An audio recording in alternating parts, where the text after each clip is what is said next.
Right, little geniuses. You ever seen heat make paper move like it's alive? This one's gonna trip you out in the coolest way. Welcome back to Little Genius Lab. Today, we're making a heat-rising spiral snake that spins on its own using just heat energy. Step 1. Hang your paper spiral above a warm spot. Step 2. Warm air rises upward like an invisible elevator. Step 3.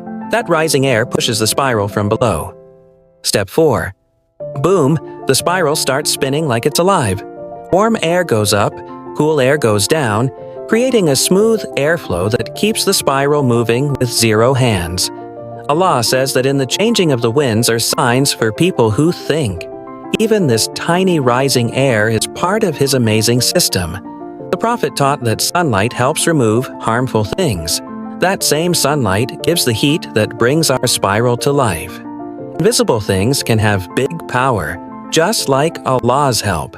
If this made you go, yo, that's fire, hit like,